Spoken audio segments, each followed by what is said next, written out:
Open up or reconvene, I guess I should say, the budget hearing and start diving into the individual budgets.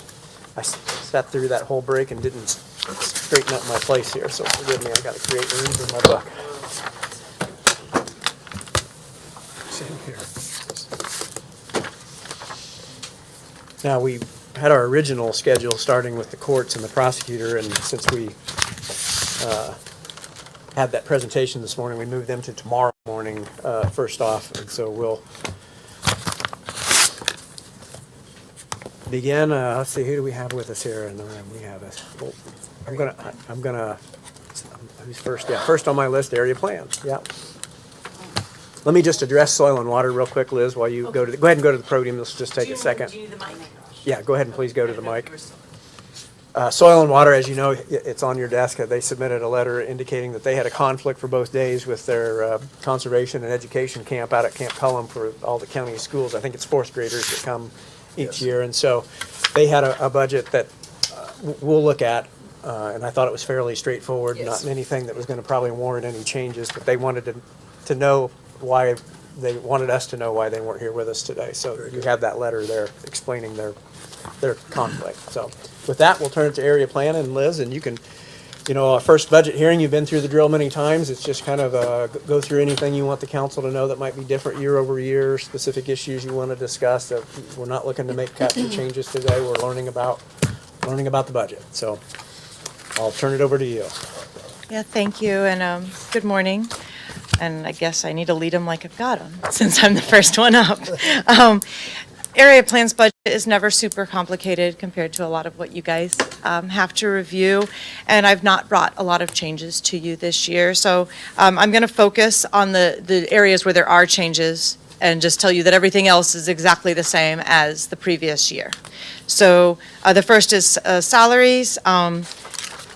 I think all of us as department heads struggled with salaries this year because we're very accustomed to having a specific percent, whether or not it's given, that council wishes to put in, and you encouraged us to be reasonable but open-ended this year. Yeah. And as a black and white personality, that was a little challenging. So I attempted to apply logic to it.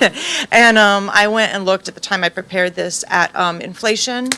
At the time that I prepared this, overall inflation was like 2.3, and then if you looked at food and gas, like the subset, they were like 2.7, so I averaged it out. It was 2.55, which is an awkward number, so I put in 2.5. Okay. I did note as of today, inflation is now up to maybe closer to 2.8, for the year, so hard to say where it ends, but that's why I settled on that number of 2.5. I felt like I couldn't be fair to my staff to not put in something that would keep up with inflation and try to keep them from falling behind, but I also wanted to be reasonable in what I brought to you. So there's no other adjustment made to the 5 salaries except for that 2.5% over what was budgeted last year.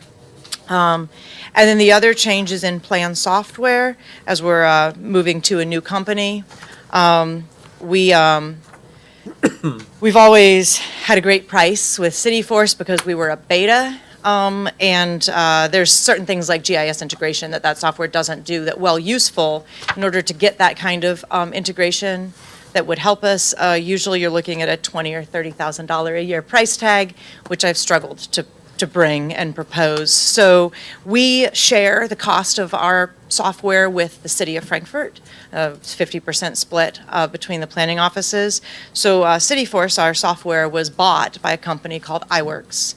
And they had tried several times to get us to switch to their software. They're much bigger and have a nicer software package. But the price, Don Stock and I both were just kind of struggling with bringing. Well, as they've had increasing difficulty supporting CityForce, to try not to get into all the technical stuff on it, but the code and the programming that program is based on from pre-2014 is not holding up well under the massive data that it's trying to function under and has increasing issues. So they came to us this last year with a really favorable offer that only was a modest increase because they've only got just a tiny handful of jurisdictions left on CityForce they want to get off. And so we accepted that, and we've signed contracts. We're working through the implementation right now. But it is a little bit of an increase from previously what we've charged. And I would note, we're still with with iWorks, we're looking at a total cost between those two jurisdictions of between 15 and 17,000 a year. There's some data fees that it's going to be hard to predict till we hit them. Okay. And so it's going through. So Dawn and I tried to be conservative, and, we'll shuffle that if we have to next year as we move into it. But similar software, even iWorks, if we were coming to them from outside their ownership, because even though we're a different software program, we are already on their servers and they're already responsible for us, and they have reasons to, I don't want to say get rid of us, but get us off CityForce. So if we were coming to them from the outside market for the same software, we'd be looking at probably 25 to 35,000 for our jurisdiction size between the two. So I guess I want council to understand that even though that's an increase, that's actually a really favorable number. And going back to paper would be very, very difficult, which will be our other option. Or moving to a much more expensive software program. At some point, I think the writing's on the wall that those that don't move to iWorks, when they're just going to close CityForce, and then at that point, they won't offer deals. You're just going to be on the open market. iWorks does have GIS integration. It's not as fancy as some of the bigger ones. We can only bring in one layer, which will be parcels, but it's a huge step up for us, and will help with accuracy in permitting locations. So I guess I wanted to note those things. In terms of my open positions, since I know that's a topic and I don't want to hammer that in excess, I think I've known you long enough. I try to be a team player, but at the same time, my staff is just being dragged through the mud right now. We are trying to do 5 people's jobs with 3. We do close our office frequently right now. This morning, there's only one person in there, and I've already gotten a series of texts with things that she's doing a great job. I don't want to make it sound like she's not. There's just more volume than there is staff time. So we do have the building inspector's position is open. I think I'm up now to 4 resumes that I'd consider serious. My guess is we're going to be a few more months before we start the interview. I like to have 5 to 8 before I try to start an interview process, so I actually have a pool to compare to. And we've been through this before when we open an inspector's position in the middle of summer. We rarely get much interest until late fall, early winter, because your hires that are most likely going to be interested are contractors who are maybe nearing retirement or wanting a change of pace in terms of the difficulty of their work physically. And good contractors are usually undersigned contracts through each year. So they're not going to dump a bunch of people's projects to come put an application in. They're going to finish the year, and then they're going to reassess as they're going into winter. Hey, do I want to do another year? Do I not? I have a couple that are talking to me, so we may bid a bit there. We have been with a third party. We're having some trouble right now. I'm not going to go into deep detail, but we have had some challenges with the third party actually doing what they're contracted to do. I actually have a meeting with another company this next week, which will be much more expensive. The one we're with is already more expensive than having somebody on staff. But we have to have somebody who actually enforces code, actually shows up to inspections, doesn't create antagonistic situations, and can handle the fact, I think, those who are not in our office or who are in other jurisdictions don't always understand what we put inspectors through in a rural setting. And one of the challenges is, in an 8-hour day, let's say an inspector's doing 7 inspections, he's going to do 6 hours of driving for that, a lot of days. And it's because we are 22 miles across and 17 miles tall. And sometimes, yes, 2 people call that need something that are right next door. But a lot of times it doesn't work that way. And you can't make concrete sit in a truck for 3 days until you conveniently have something else next door. You've got to take care of it. So when we bring in these contract inspectors, they don't expect to be spending all this time getting lost on county roads, all of them from out of state. They struggle with the Indiana versions of the codes, and they struggle with our addressing system. So there's just some understandable frustrations that come from that too, that we hope to solve when we get that hire made. Our 5th position, it was budgeted 2 years ago, and we had intended to hire it 2 years ago, and I don't know how much Alan might have an explanation on this as well, but I think the simplest way to say it is we needed a little bit more of a framework between county council, county commissioners, and area plan commission as 3 separate legal entities that each have responsibilities in state law. And it took until just a few months ago to actually get that signed by all three entities, and have all three entities in full agreement that they were happy that the language was clear. And that actually was a good thing, because historically, as there's turnover politically, you constantly have to re-educate all the boards as to where those state law lines are between them. And I think all boards have that challenge a little bit with other boards. And so having it in writing is actually a good thing, because it doesn't just apply to that position, it applies to everything going forward to clarify how that works. But consequently, we hadn't posted, and then we're kind of in the same boat as others, in that, we've agreed to wait a hot minute, even though we're not directly under. Area Plan Commission makes those decisions along with council for us, but it makes no sense to put you guys in a tight spot, and I certainly agree. We don't want to hire and then immediately fire someone. So, Alan and I spoke, and I also agreed that I would, hold off until we have more information, but we do need the staffing. We're getting ready to go through insurance reviews here in October, which a lot of people don't realize there's multiple elements of my office that are involved in the insurance rates that our population gets, because we're so tied to safety and thus to risk. We're not going to score as well this year because of our inspection situation. I doubt it's going to be worked out by the time they come through. And it's a review process that only happens so many years, and it's just not great luck, that it's falling right now. But it's another reason that we need to be staffed and functioning, because it does have a cost that gets passed on to our constituents as well when we're not able to check all the boxes that we have on-site staff, that they're fully trained and certified, that they're doing certain number of reviews. And actually, it's not even the number of reviews. We get dinged if there's more than a certain amount of workload per staff member, because the way insurance companies view it, if your review staff is overloaded, then they're missing things and delaying things, and then there's increased safety issues because those things aren't getting properly paid attention to. So I guess I just wanted to draw some attention to the fact that it's, yes, it affects my staff to be short-staffed, and yes, it affects workflow, but it also affects cost for what each of us as citizens are going to pay to insure our properties because of the way insurance reviews risk. And so I don't know if that helps. Can you take a minute to refresh our memory on that fifth position, what your plan and vision for that position was? Because it was kind of I want to say developing a bench, so to speak, of somebody that was cross-trained a little bit. Yeah, so that fifth position, what that's supposed to function as is first off a bleeder. Most of us in my staff are salary, not hourly, meaning that when the workload increases, we simply end up working more. Kat lately has been giving 5 to 8 hours a pay period back to the county. That's exhausting.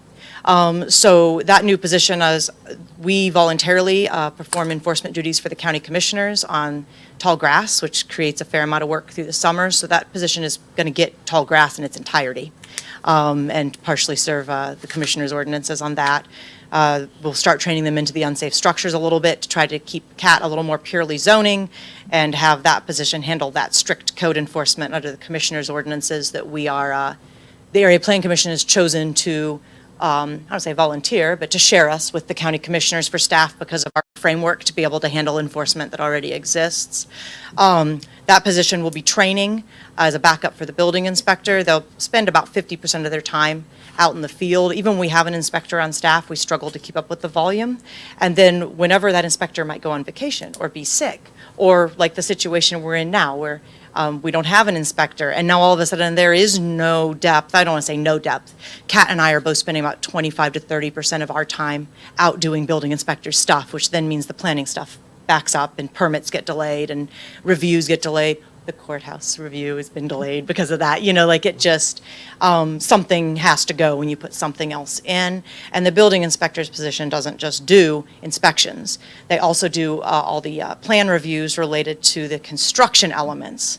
Now the site elements get done on the zoning side, but if you're looking at, does the building have proper fire detection, and is it in the right locations? Are there egress windows? Is the insulation plan meeting code? The things we try to look at ahead of issuance, because we know there's going to be an issue if it's not caught and you catch it on inspection and somebody's done it wrong to the tune of a couple $100,000, and now of course they're going to push back at you if you catch it late. So we want that position to take some of the simple plan reviews and to start training particularly on electrical inspections, which are probably a third of the inspections we get called in. And then as they're with us longer, start to train on the others so that when the inspector's out, we at least have a subset of inspections that position can cover instead of telling people, sorry, that concrete's going to have to just stay in the truck for 3 days, and now they're upset and, we don't feel great about it either, but, that's part of the goal there as well. And then they will cover, right now, we have to limit, our front desk can be challenging because our administrative assistant does need to take lunch. And since she is hourly, she's entitled to that, like away from her desk, as she should be, whereas, some of the rest of us just eat as we work, and on a salary that works a little bit better, but that doesn't work for an hourly. So then when she's gone, if we're out of the office, that office is closed. So that's another thing we specifically want that fifth position to do, is cover lunch hour at the front desk, so there's a continuity for people coming in and the services that they receive. There's some other miscellaneous stuff, but I hope that kind of gives you an idea of what that, the concept is for that position as they come in. And then, to be honest, in terms of breadth of what they touch, the only other position similar to that will be my own. So in a perfect world, somebody who starts in that position, if they are local and if they're passionate, might be an ideal future director someday, because they're going to learn both sides of the office, whereas everybody else, they jump across to help, is primarily focused on an area of service. So I think that's also a benefit. Liz, does the city have a hard time with building inspectors too? It seems like a kind of a revolving door. It seems kind of right. I mean, Building inspectors can be challenging, I think, for several reasons. First off, we underpay pretty significantly compared to other counties around us. And when you do an apples-to-apples comparison, it's not really apples-to-apples, because in another jurisdiction, what we're hiring is a senior inspection, but we're an inspector of one. So it's just a building inspector as a label, but our inspector is doing everything. Whereas if you go to some of these other jurisdictions, they have 10 or 15 inspectors. They're running a larger staff, so then they have a range of pay. But there's 2 or 3 over in Tippecanoe that live in Clinton County and would come to me if I could pay a little more, and then if I could get permission. They currently, because of seniority, are carrying 5 weeks of time, and they would want to be able to have 3 if they made a jurisdictional switch in their last 5 years before retirement, because they're never going to hit a 10-year period to gain that extra week, and they're kind of in that last third of their working life. So they don't want to lose that benefit of being able to spend time with their spouse or their kids for that. And it's understandable. But, looking at sometimes, over there in Tippecanoe, as you go down south to some of our other neighboring communities that have more robust inspection programs like our own, you're looking at 70 to 90 a year. And I'm not saying we should pay that, because we do have real fiscal pressures on the other side, but it absolutely is an element of why it takes longer for both us and Frankfurt to fill a position, because we're competing against the same pool of people, and they're qualified for the same thing, but they'll actually do less work in some place like Tippecanoe, because they're only going to get assigned 1 or 2 types of inspections, and they're not going to be sent on the same driving. They're not going to have to also do reviews. They're going to be specialized into a subset. So I think that's part of it. thanks.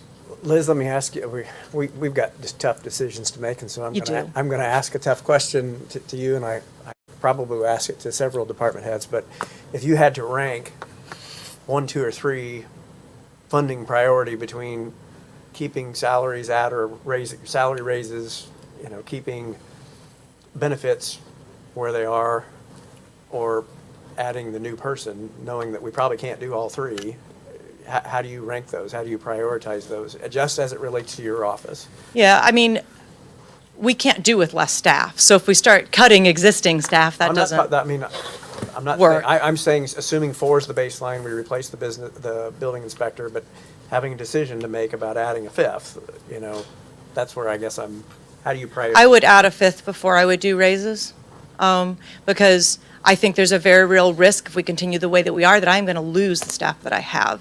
When you put people through being overwhelmed every single day, day after day, with no difference, versus having a more reasonable workload, and I haven't had a chance to ask my staff that question, but, and but my take, you know, and if I recognize made that a final answer, I would certainly want to pick their brains on it, because Yes. maybe they would answer differently.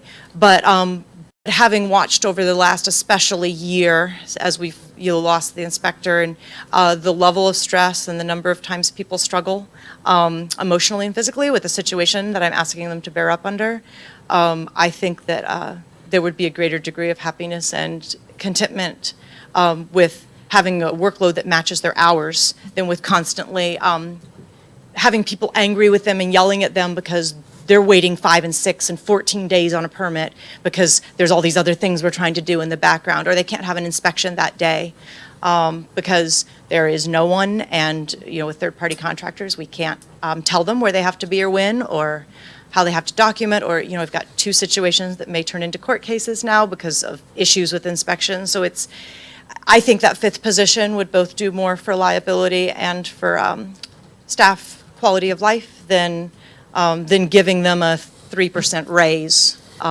would. Okay. Thank you. Any other questions for Liz? That's a great report. I think you told us a lot to help weigh all of this. And I like your candidness about it, so it helps us make decisions. And I don't want you to We'd take love to anything say- I we'd love to say say- as, I'd love to say, we'll give you 90 for the building inspector, and you can't, and I made it clear, I'm not asking for that. Like, I understand there's a balance between the reality of where we're at. I know that you would if you could. Yes. You know, I'm, you know, not a judgment. You just asked me a question about why it's hard to fill the position. So I was trying to answer that, but it doesn't mean we won't fill it or that we won't find the right person. Just sometimes it takes a little longer, and that's okay. But I appreciate you guys, and I do understand, regardless of where this lands, that, you know, you're in a tight position and you've got to try to work through it, and I appreciate that. Okay. Thank you. Thanks, Liz. Not- Okay. Thank you. Alan, Yes. could Amy go next? She needs Yeah. to get to the soil and water camp. Oh, okay. Yeah, Amy, go ahead. Let's do extension. What's our tab number there? Somebody can- 11. 11. I appreciate getting to move up. I too need to go play with the 4th graders. Yeah. They're waiting on my wildflower list. Important stuff. That's right. Okay, let's get a little more in detail. I think really the big thing in your budget is that position Yeah, change so or swap. if you look at my budget, there's not much monetary change there. Really, the only changes, Purdue is asking for a 3% increase on contractual services. On my county employee salary, I did put in, again, I'm kind of like Liz, I like you just tell me what you want me to put in there, but not knowing that, I went with the general 3% too, kind of thinking that's where inflation sits and just kind of keeping it similar. Like I stated in the meeting earlier, it would be great if I could combine those 2 part-time positions and the extra help line item. The extra help line item is basically my current office coordinator is using that for overtime.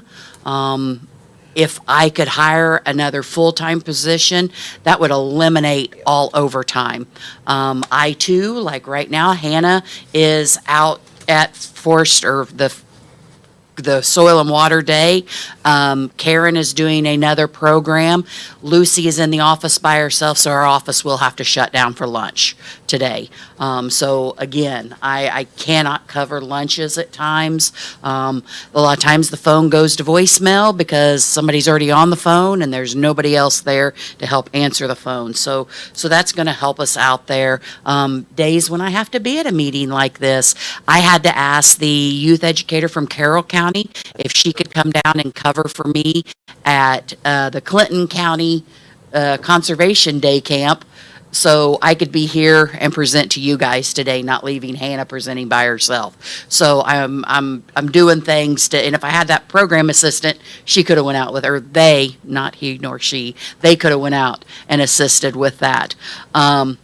For those that are involved in the 4-H fair, man, anytime we can have an extra hand, that would be, a lot of our overtime goes for that week, and having that extra person would help eliminate that.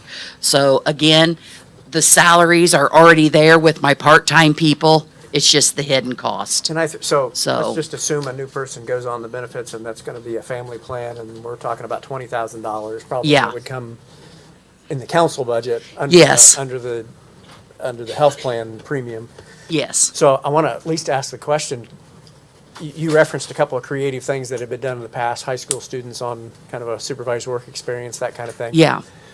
Is there a way to take that salary number, that $36,000, and have it be multiple part-time people to avoid that increase in the benefits side, but still give you the staffing you need, scheduling-wise, flexibility?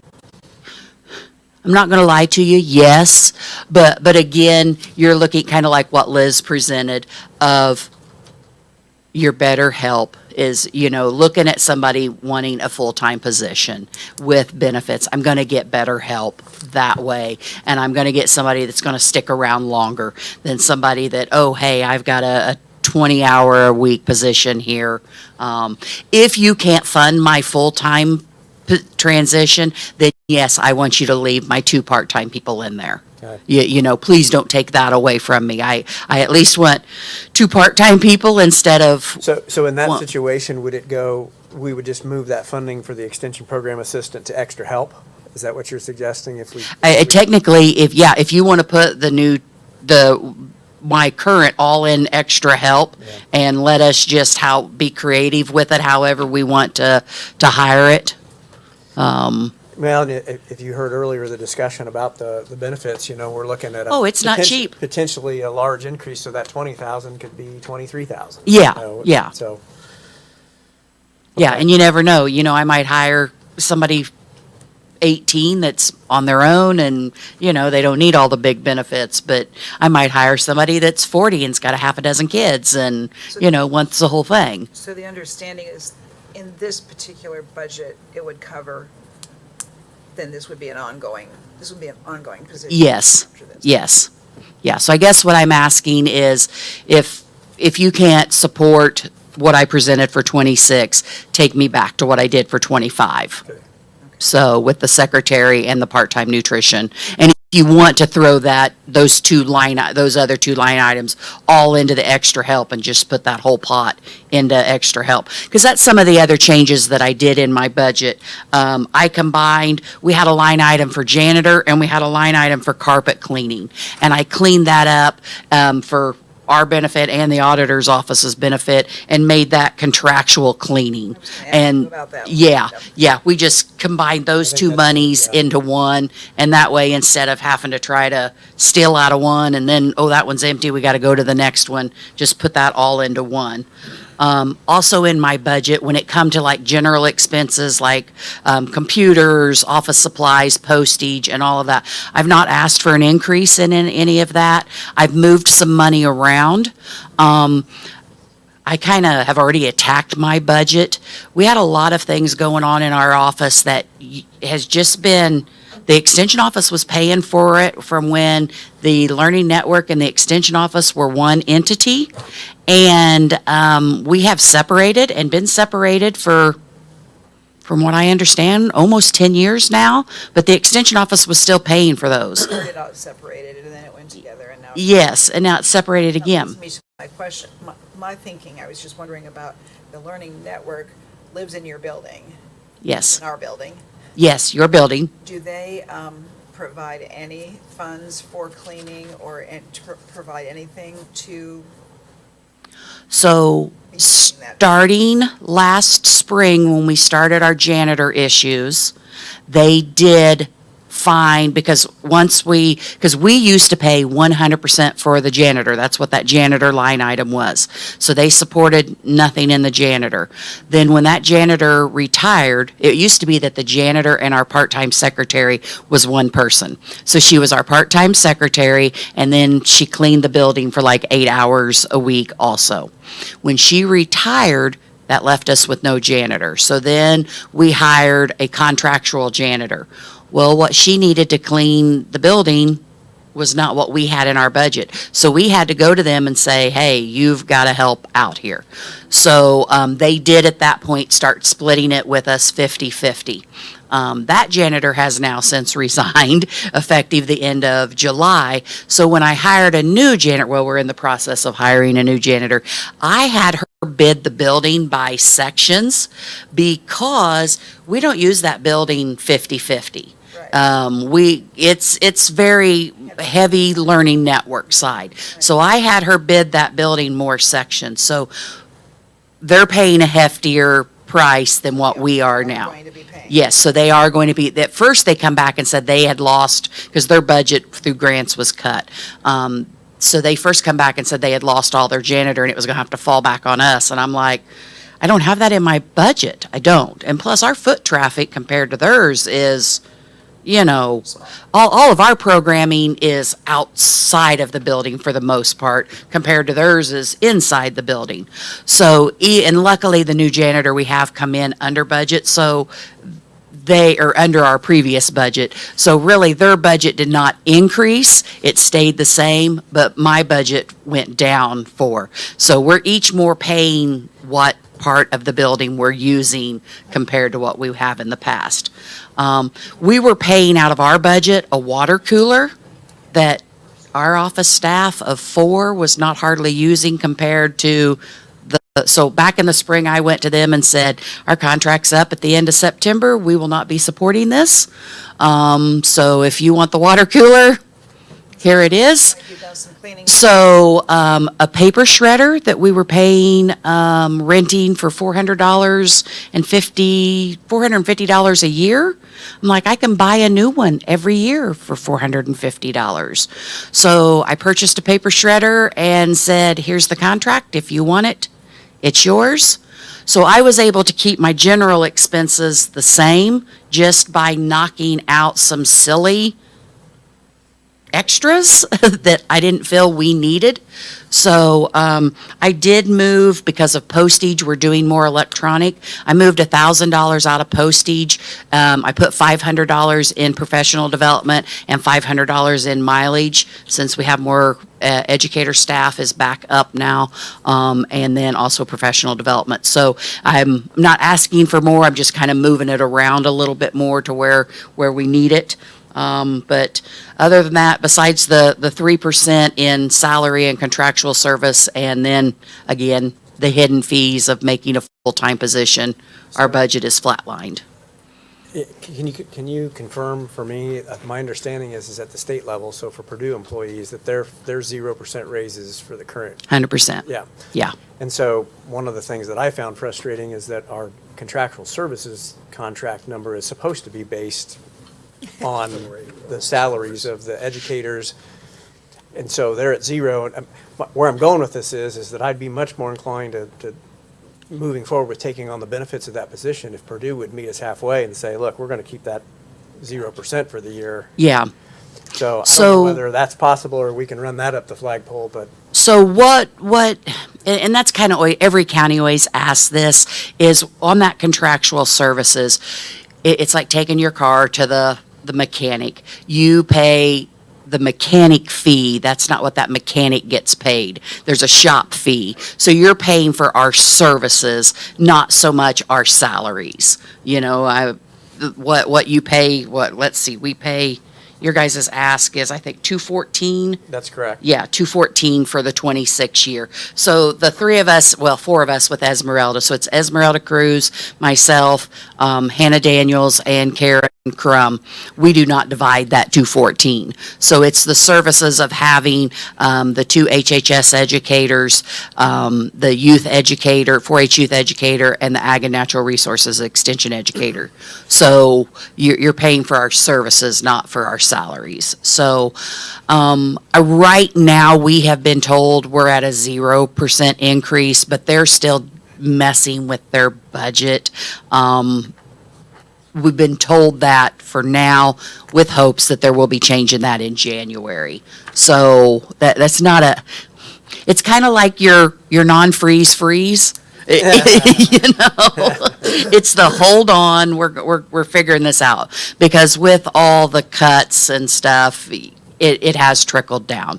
Purdue Extension is looking at a $2 million deficit. So they're doing some different pods and trying some different things out to see how they can become more efficient with the funds they have too. So, Okay. Okay. I've got good notes here. Me too. Okay. Me So too. let us get through the whole budget once, and then we can kind of start putting pieces together. Understand. All right. Understand. Thank Thank you you. very much. Have fun with the kiddos. Oh, I will. It's a beautiful day. Yes. Okay. Assessor. For two. Yeah, assessor.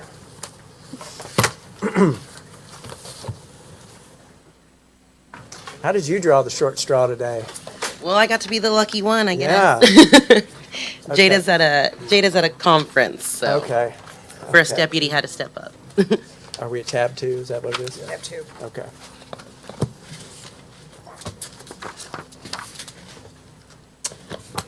Okay, so this is a pretty simple budget, so you at least have an easy job in that Yes. respect. But anything that you want to pay particular attention to or bring to the attention of the council? That's Nope. kind of our, as we do our initial review here. And nope, she just wanted me to point out a few, just that there was one in the reassessment that she took out of there because after the end of the year, Marcia will not, will be done after the end of the year. And other than that, there was, oh, and then in the general one, she did have a few that she did not calculate enough last year. But other than that, everything's pretty simple So and. let me stop you. What was The your one you first statement? the one you were Sorry. reviewing is in the reassessment budget, so the second budget and the tab there. And I think you're talking about removing that, what would be on ours as extra help? Is Yes. that what you mean? Yes, Okay, so that- yeah, one that goes to one. zero, and so Yes. that's what you were referring to? Yes. Okay. Mm-hmm. Okay. Now, then the second one you said was back on the assessor's budget. And say Yes. that one again, because I missed that one. And that one, she just put that she did not calculate enough last year, so she did have to add a little bit more in that one. For which line? For the longevity? Longevity? Yes. Okay. Yep. Yep, I see that now. Yep. Okay. But overall, that budget is actually a reduction year over year, The other one is two. so that's great. Okay, I'm sorry. What about longevity? She raised it from 62 to 74 very good. because she Yes, yes. had not put Right, enough in. right. I'm sorry. And the insurance numbers in here, they put them in at 10%. I'm not sure whether they were instructed to do that or not. Britt, did we pass that guidance along? Okay. Because this particular budget has. Ariana, would you introduce yourself? I'm sorry, not everybody here knows you. This is our first deputy. Yes, my name's Ariana Reese. I'm first deputy. Thank you. Yeah, sorry about that, Jeff. Yeah, that's okay. Yeah. Okay, any questions on the assessor's budget? Boy, I wish we had more of these. Yes, that's good. I don't believe we have any. We have the two. Let's make sure it's clear that we have the reassessment budget and then we have the general assessor's budget. And they are different in the sense that county assessor's budget is in general fund. Reassessment has its own tax rate. It is part of the county tax rate, but it has its own funding. Okay. This isn't just for your budget, but this is just a comment that I was thinking as Mary and I were going through the budget and chatting. In several budgets, we have a bilingual stipend for an employee. And I was wondering if it would be beneficial to have a bilingual person, that served all the departments, but may end up costing us more money. I don't know.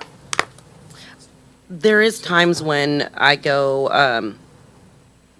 I do it in my office as well, but I have been up to the other offices So as you well. help. So yeah, yeah. Good. I've helped. Normally, it's usually the treasurers, the auditors, Good. and then the occasional clerks whenever Luce isn't in there. But I kind of bounce back and forth every once in a while. Now it's not as much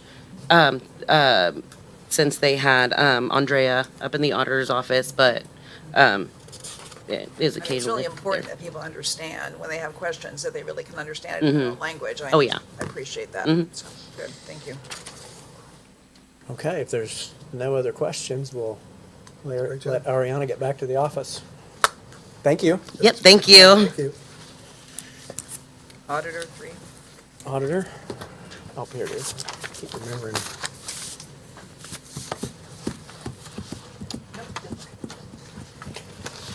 Tab 3.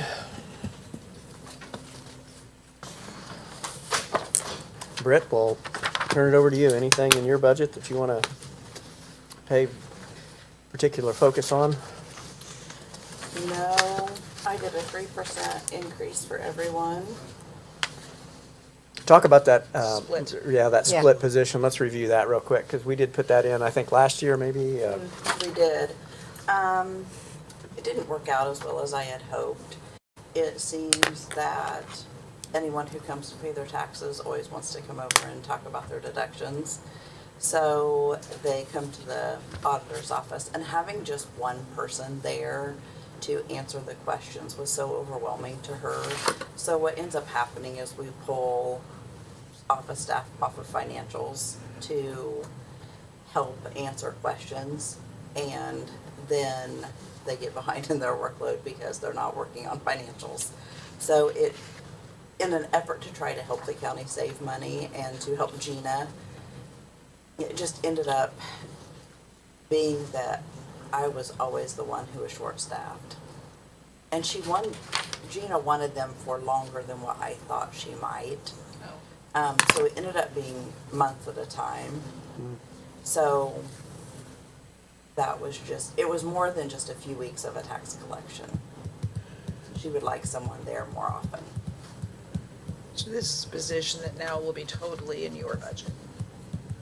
Well, I think it was As it- always, yes, was it as always? has been before, It was totally yes. in her budget, but the person floated. Is that right? Yes.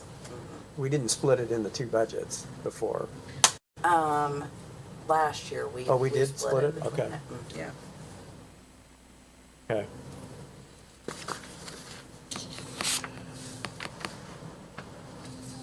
It also made for Gina having to pay that part-time person. Since she wasn't part-time, she had to end up paying her more out of her budget than she normally would. We tried to make it work, but darn it, it wasn't as successful as we hoped. So since that, help me think this all the way through to the conclusion then. So since we added that position, thinking part of that time was going to be at the treasurer, and now it's all in your office, is there enough work to keep that person busy the whole time? Since originally we were thinking part-time in your Right. office. I think what is going to end up happening is she will help with some of the financials as the burden gets greater on, it seems, the financial part of our office. So is that a fair amount of training that has to happen just to, that's a whole language. It is. Is that a new job description? No, not at this time. Okay. Anything that'll change when we go across the way? I mean, who's public facing versus who's behind the wall, so to speak? I don't know how it's all laid out in your section. My office, the financial girls will each have their own office, and the property girls will be out front. Okay. So what you're asking? Well, kind of, yeah, yeah. Because right now it's so open. It's like It anybody is. can come up and help a person coming in. And that was my understanding, it was going to be a little different at the new It place. is. Okay. All right, any other questions on the auditors? Yeah, kind of straightforward. I did think it was important we talked that through as to what, kind of a postmortem on what had happened with the split and everything. I think it's I think you had a great idea in asking each department head, please rank, if we have to cut, where are you? You know, where Well, Yeah. your Madam preference Auditor, be. where do you fall on, you don't necessarily have well, you kind of have a new position, you have half a new position, but if you were prioritizing between, giving raises and not changing the health insurance and what we'll call full staffing, where do you fall? I think I would lean towards the health insurance As the one that you would least prioritize or most prioritize? most. Keeping it at current levels? Trying to figure out a way to make it work? Or watching how much we increase. I think I think we could increase some, but just watching that it's not a huge jump for employees would be beneficial.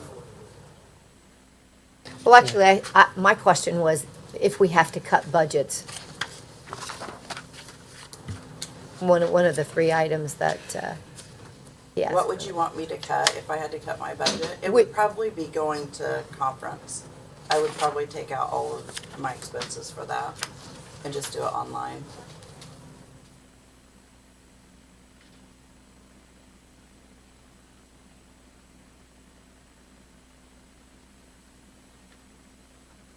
Hang on, I gotta finish writing my notes. I'm I sorry, know, that makes I for know. terrible meeting, but No, it's not. We gotta have those notes so that when we go back to discuss this, because we're gonna be discussing so many different scenarios. Cecily says blah. Well, start adding that up. You know, that's a good point, Britt. I'm glad you brought that up because I do think, when you think county budget wide, the number of people that go to conference and the hotel rooms and all, I mean, maybe we do tighten up that policy a little bit, as a way that we're not impacting employee compensation, but having a positive impact Yeah. on the budget. I think I'm finding too that when you've been in a position for a good while, You hear the same. yes, it's more for the beginning auditors. So I've heard all the presentations a lot of times. I mean, of course, there's new things or, you know, the SB1 and things like that that I want to learn about, but a lot of it is repeat. I think for all of the budgets, you know, we need to be thinking about, you know, maybe it's 2,000 here and 3,000 there, but those all add up for Right. things that we could eliminate that could help this whole insurance thing. Right. And you know, a lot of them are online now and you can watch them and it doesn't cost. So that's One- also a nice. It'd be nice to know that figure, It that would. total figure. Mhm. Yeah. Carol, relating to that, because I struggled with that too a little bit. We could cut a lot of 2s and 3s where we say, hey, you know, looking back, you haven't spent this or whatever. Right. But the fact of the matter is right now, we've got really good department heads that let that money flow back to the general fund at the end I of the year. They understand. don't try to I blow it. understand. I understand. And so one thing that I didn't say, and I probably should have said as it relates to the numbers, is that, you know, typically we run at what, 93, 94% of the total budget. And what I don't want is I don't want to mess with that trusting relationship. You know, I'm willing to let somebody keep an extra couple $1,000s in a line item just in case they need it, as long as I feel comfortable with them that they're going to let it roll back if they don't need it and not transfer it to some end of the year, last week of December purchase, Yeah, and I which we're know- really good at right now. And I know that you feel that way. So, you know, when we say that, there is a bit of a, let's call it a savings of, not a savings, but we're never going to spend 100% of the budget. Historically, we have not spent 100% of the budget. So that's another number to factor into the equation, but In the, I think you've only budgeted 3,000, so that's not really, I was thinking more on the larger scale when you look at the cost of health insurance. Right. A position- Raises. A full-time position versus a part-time Yes, position. or with less. Benefits, things like that. Yes, not funding That makes fully sense. funding a position. Yeah. That's more what I was that's a thinking, like department the that is not, larger. that is a department that is not suited for a part-time position because you have to know such specific information. It's not just going in and doing customer service, answer the phone. That you got to be able to answer about a property record or whatever. So I understand the challenge there. That's tough. I mean, just like the presentation this morning from Emma, there's a lot that's gonna happen in our office. And they have to be knowledgeable about that. Yeah, almost every one of those changes is the auditor shall. know. The auditor shall, yeah. So, okay, any other questions for Brett? No. No? Okay. Da-da-da. Clerk. Clerk, you've waited patiently, thank you. We have multiple budgets here, that's tab 5.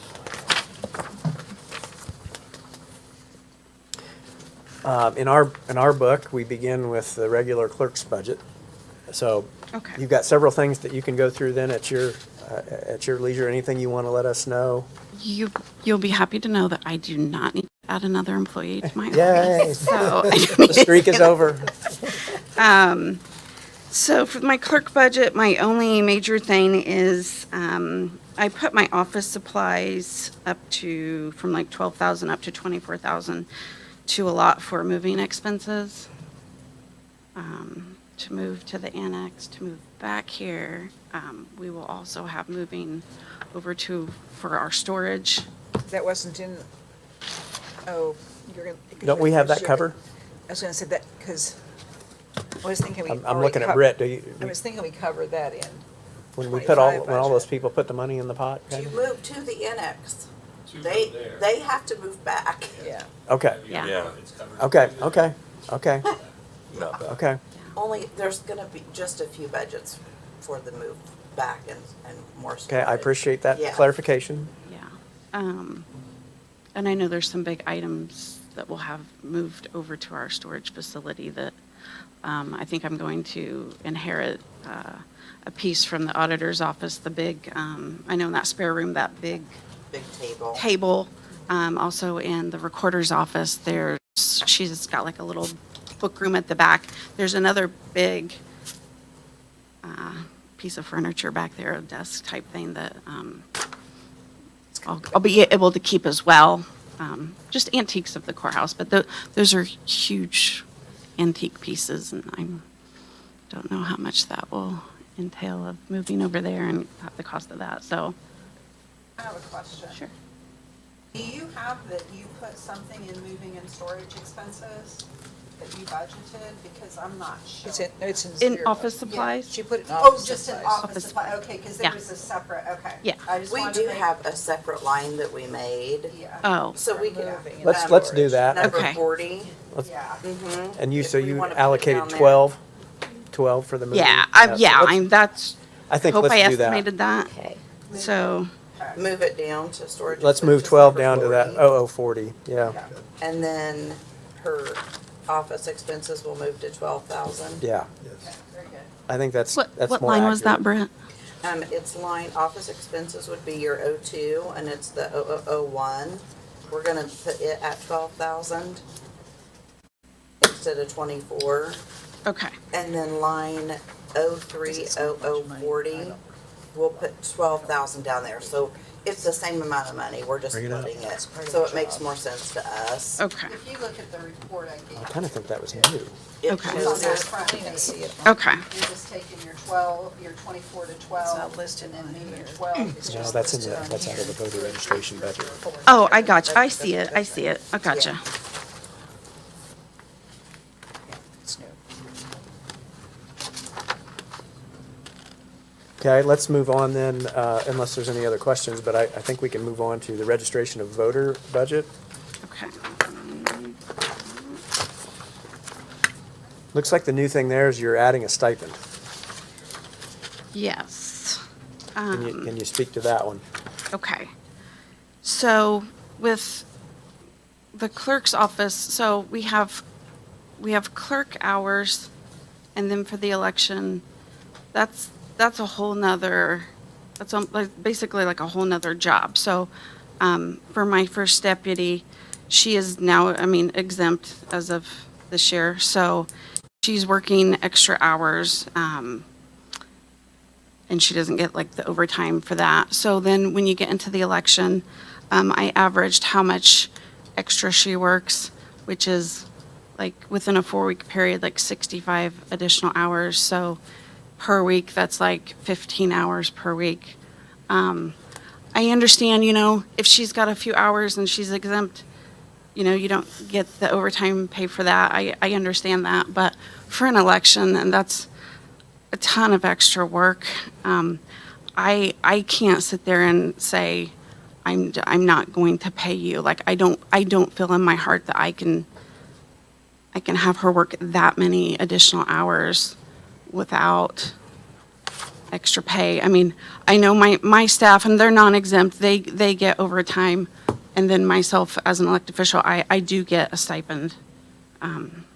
So, So are you saying that before we did this 80% rule for the first deputy and changed that status, that she would have just gotten overtime? she would have for gotten those hours? overtime, because, and that comes from, not the clerk budget, that comes from the voter election budget. Yeah, what comes from Or the, the voter yeah, register, yeah. yes, Okay, so, so that makes sense to me, what you're saying. yeah. I will state that the 80% is based on Stephanie's total salary. Does that include Including that Stephanie's? 2,000 stipend. Yes. Is there an option of giving paid time off other days rather than the stipend? You know what I'm saying? Well, so based on what Britt just said, she is getting a stipend effectively because your stipend is included in a number that she bases her 80% off of. So she's in theory getting 80% of your stipend. And we She can is. bring She is. Cecily down, but we did, I think what happened was we should have done 80% of her salary in the clerk and 80% of her, or done a separate stipend for Jessica. Which really, I asked for 3, that wasn't even 80% of my stipend, so. I think that's a lot of extra hours that, Britt said makes a lot of sense. I don't know if we do that now, try to fix that now, starting in 2026. In other words, pull that stipend out of the calculation to determine the 80% level, and then put the stipend in here to match the structure. Yep. Yeah. I've been at the courthouse for 17 years. Jessica came in right behind me. Jessica's knowledge with the election is so, valuable. We all do, Jessica, Kim Jacoby, my voter registration, and then myself, we all do different pieces of the election. There's stuff that they do that I don't know, and stuff that I do that they don't know, and we come together and we make a great group together, and Yes, I'd like to it's, see that the jobs in the clerk's office included everything that needs to be done, including elections. Is this And of his the, time and it was in the don't think pay, so, not the way the it- pay reflected your whole job without For 65 stipends. an hour. I mean, I'm just trying to, it make it easier for me to understand, so internally, maybe I'm crazy here, but if I were you, I would say during the election time, you're gonna be working more time, so you would, let's not do this during that period of time, because we're gonna be doing this. I mean, am I shift making in the any sense? responsibilities. Yeah, because it's just part of the clerk's office running the elections. So I'm just trying to make it cleaner. and it's myself and Kim and Jessica that do the huge bulk of, the work for Yeah, the we had a election, which it's a ton of extra work. Poll worker training, we've got the Saturdays that we're open, for early voting, and it's Stephanie, a lot of is it- extra. Is this 65 additional hours, is that thought of as time and a half money? Is that how you thinking of paying that? If they go over the 40 hours, yeah. Over the 40, yeah. 'Cause Yeah. if it's just, you divide, it's $46 an hour, but if you're thinking of it that they're actually should be time and a half, Mm-hmm. then I don't know what that would be, but Less than it'd 46. be less than 46, yeah. Mm-hmm. Yeah, if you just take $3,000, put it into 65 hours, it's $46. But Right. if it's since their salary, but if it's after, on top of their regular 40 hours or whatever their schedule is, then yeah. I want to make sure that I understood Brett correctly. So you're saying that as of this year, when we enacted the 80% first deputy salary change, so you actually calculated the stipend that the clerk gets, and you're already giving that to the first deputy? Do I understand that correctly? I think that's exactly what Cecily had told me, was that when they calculated that they forgot that they went ahead and added Stephanie's extra in to the 80%, but I can double check. Okay, and could you get that information back to us so that we can consider that when we're going to meet again? Because I think that is, sure she is doing extra work and. Yeah. I'm not opposed to the concept. I think we need to Cecily just texted me and said rework the that math. is correct. That is correct. So she added the 62,274, and she did the 2,000 times 80%. So that's a little over, it looks like. I showed the 80% would be 51,419. Okay. And hers is 53,801.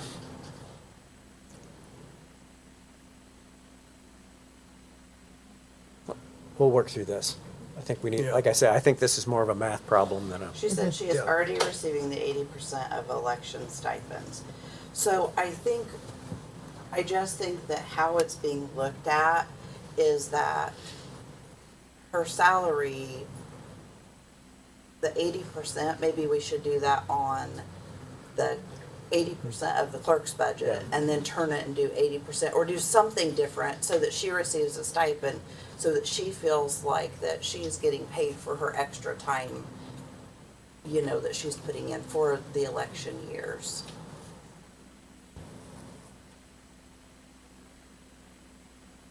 okay. I don't want to get bogged down on a $3,000 item, but I do Right. think we need to rework that and rework the math and see if we can fix that before the That's how we're- 23rd. That's how we're working, Yeah. yeah. Understand the concept, understand the logic. Okay. Kind of feel like I want to rework the numbers a little bit, so. Any other questions on the registration of voter budget? Okay. Let's flip the page and look at the election board budget. This budget's probably, obviously it's like less than last year because last year was presidential election and this year, or next year will be county. Next page, election board. Yeah.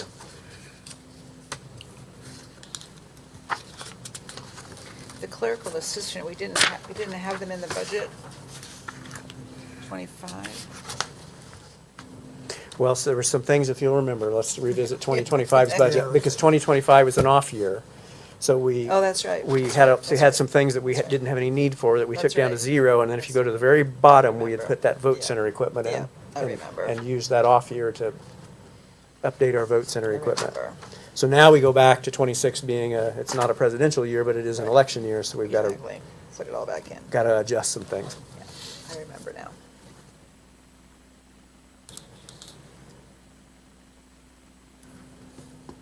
So with pulling that vote center equipment out, we actually show year over year a pretty Yeah. significant decrease, although if you compare it back to 2024, we're a little bit higher than that, but that's 2 years' worth of inflation, so. Yeah, it's good. Flat. Okay. And that is all for the, sorry, clerk's record perpetuation fund, then it would be the last budget, which is always kind of a one-item thing with the extra labor there. Kind of a placeholder number there in case we need to have an overflow. I don't know that we really use it typically, do we? Yeah. Yeah. What is it allowed to be used for, just labor? Yes, labor and,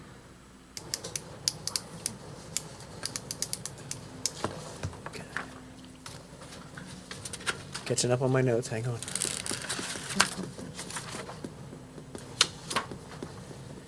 Okay, any questions for the clerk? Okay, thank you. thank you.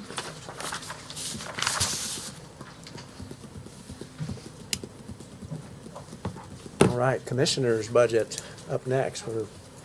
I think this may be a first in my years of budgeting that we have all 3 commissioners in the room for the commissioner's budget. That's kind of exciting.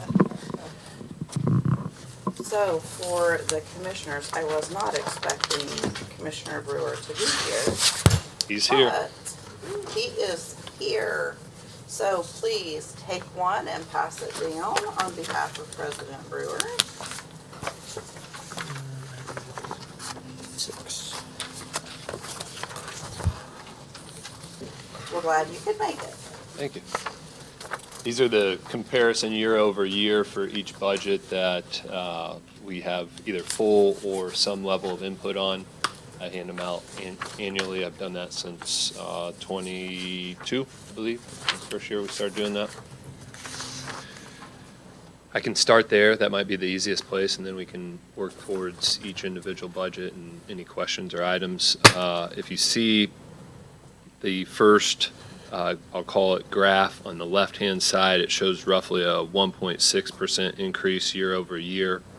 I highlight that because I want to make sure the one to the right is really more true comparison, which actually shows all of those budgets collectively are down 2.3% year over year. The caveat is in Cume Courthouse, we have $150,000 related to IT upgrades here at the courthouse.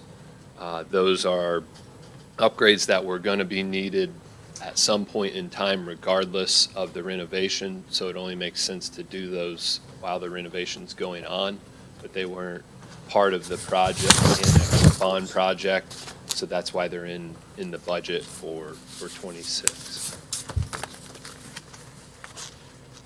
Yeah, and I was just gonna reference, and that Cume Courthouse, if you look at your monthly financial statement, that the cash balance in there is healthy. Yeah, so, and I'll reference Yeah. when I took over and we had some really heart-to-heart conversations with Alan and I did and the council, we talked about these balances in Cume Courthouse and Cume Cap Development in particular running at least balanced to the revenue they were generating on an annual basis. I went back and looked at the start of '21, Cume Courthouse had a balance of $157,398. We have now gotten that up to current balance out as of 6/30, $747,576. So we have tightened that down with the expectation that if we needed to draw on that for For this kind of expenditure, stuff. it was available. Yep. And when you look at those kind of projected budgets for '26 for both of those funds, I would say they're easily well under the projected revenue that will come in for those. Obviously, you learned a little bit more, and I wasn't here this morning from Emma, so that may change, but just based on that gap, I'm assuming it'll be close, that they'll still be balanced for '26.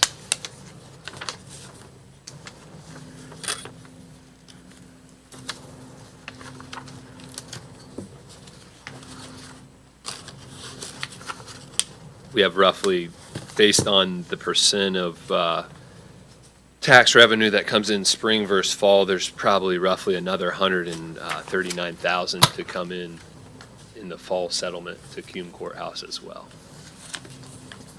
You have an issue, or have a proposed increase in hours for the full-time employee. I think I see on our summary here under the payroll issues. I mean, I have that sheet. Well, there was a proposed 17% increase in that employee slot, but it says because of increased hours. So I didn't know if you wanted to speak to that. I think, I don't know, I can't remember if it's 35 or 40. Custodian. Yes, custodian for the fact that we're going to be having a much larger facility at the annex.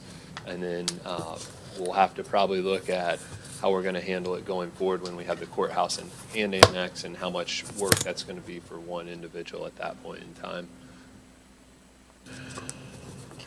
We still have, they were in this year's budget, which obviously will not be used, the 2 annex security positions. Right. Those obviously won't be utilized at the beginning of '26. Who knows what that time frame when they may need to be utilized, since everyone's going to be moving over there Yeah. for an extended period. That's a good question, and it's something I've kind of lost track as this whole schedule has shifted. Is there an estimate of how long that third floor would be the temporary home, and when the move? I mean, that's an unfair question, I know. But I mean, is it 9 months supposedly, right? 9 months? That's what I wanted to know. Supposedly, it happens in Well- 2026.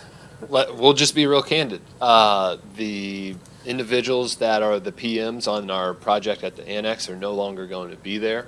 That was a request the commissioners made to Envoy, that we needed new project managers for this project to stay with Envoy. And so they are in the process of hiring new employees. I don't know that that's been accomplished. So Okay. originally, the whole plan was that as soon as we finish there, they'll start here. But if they don't have a project manager, how quickly are we going to start here? That's going to determine how quickly they get moved back over here, on top of, I think we all can add X number of months to whatever they tell us, so. Okay.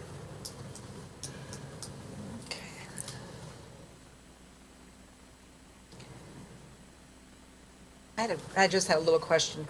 The ADA Title VI coordinator, is that part of Jerry's position? Who is that?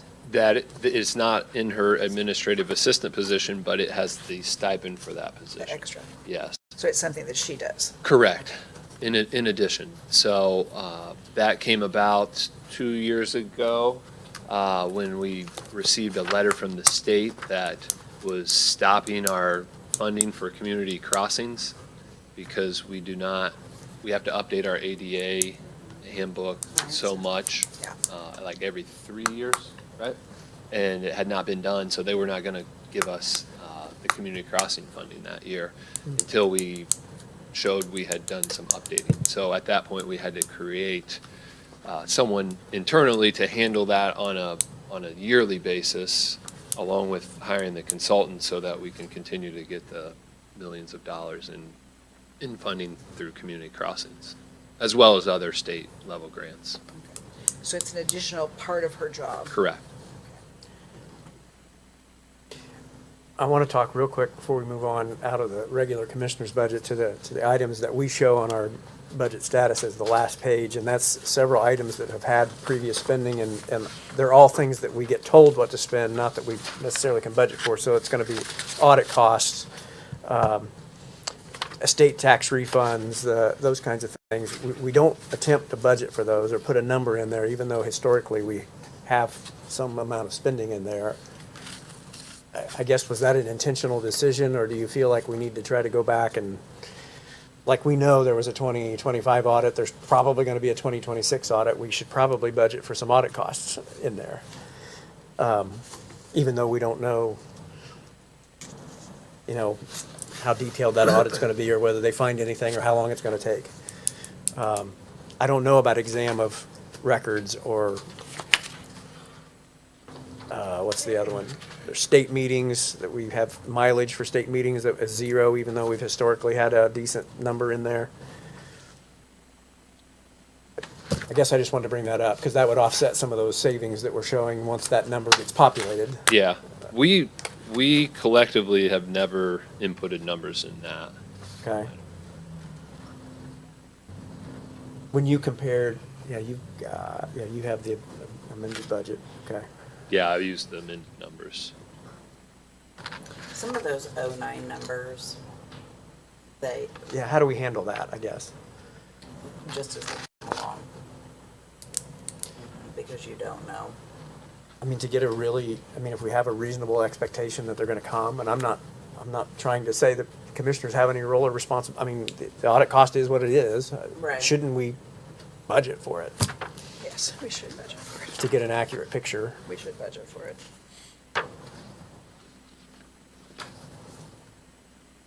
Because that's not an insignificant, that exam of other local records, is that the audit cost? I Yes, assume? and then, but I take that out of their distribution at settlement, so we get reimbursed. Okay.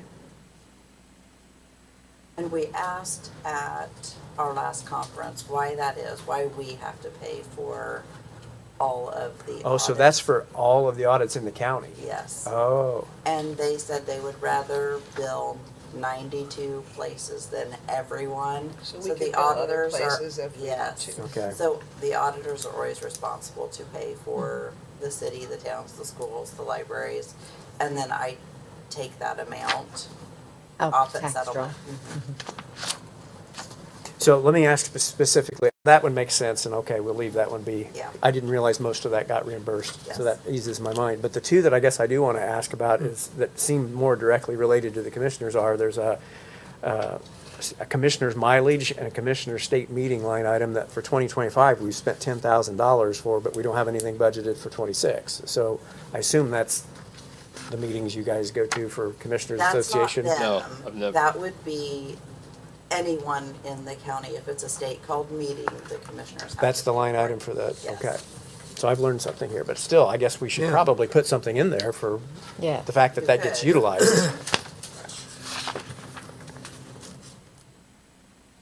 Maybe 5,000 each, given, we've spent more than We that in the spend more. past, but, That's right about where you're at, $100 more than what you just said, so it at least gets you started for a year to have it in the budget. I'm sorry, what Where are you at there? On the Which line? third page of the regular commissioner's budget, it's item 099003 and 099004.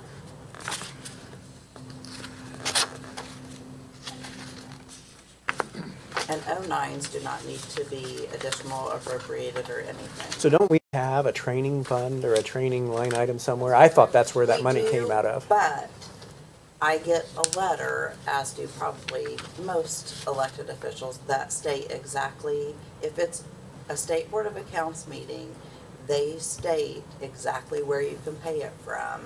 And if it's state called, then it It's comes not the from this. commissioners. Yes, yes. Okay, So I think we should put money back in there. I do too.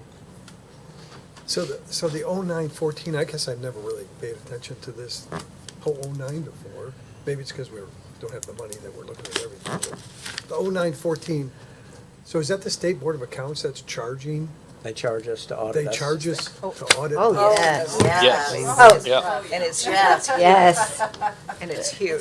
So what she's saying is that's all of the audits for all the taxing Oh, I districts. understand Yeah, Yeah, But we get some of it back, but not all of it. yeah, we'd be less the cost of the We get county's all, portion. we get all of it back except for the county. county expense. Which is probably the largest. Yes.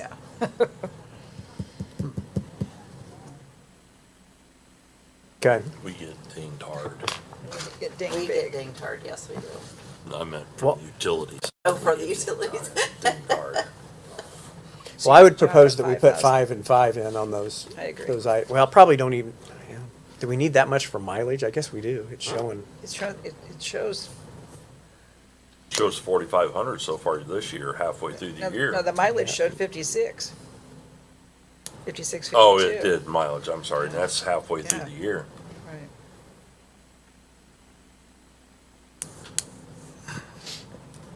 Okay. And this is not the commissioner's mileage. I want to make that clear. Yes, to understood. Watching. This was educational. I learned this This was. was- This was has when- nothing good. to do with the Yeah. This was the commissioners. state Yes. call, some of it was It's the in the state commissioner's called budget. That Yeah. anybody. I understand it. Right. I want to make sure Facebook understands. So, Yeah, no. It's all of us collectively. It was partly me running around. Don't you smile.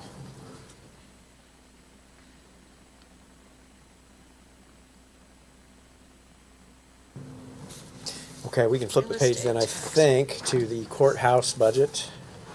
yep.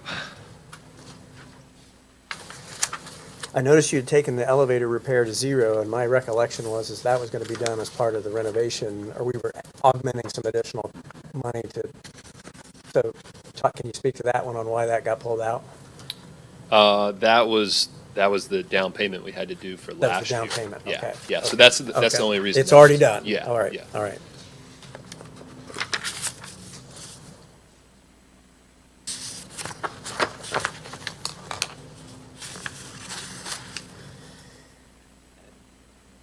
I didn't have anything else highlighted there. Did anybody else have a question? I didn't have. Okay. So we'll flip the page to Cume Courthouse, and we've already touched on this a little bit with the renovate, or the IT costs that Jordan spoke about, which if you remove those is a lower budget year over year.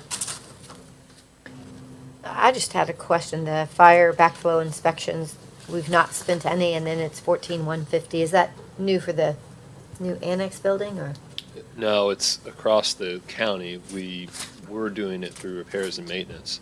We've now separated it out. Okay, okay. So that going forward, for you guys as well as commissioners, there's a little bit more clarity on what that expenditure is and how it's growing year over year, and that we need to continue to do some due diligence. There's some requirements to it, but it's getting to the point that it's too much, in my opinion. So we put it in there so we can track it Track better. it separate? Yeah. Sure, thank you.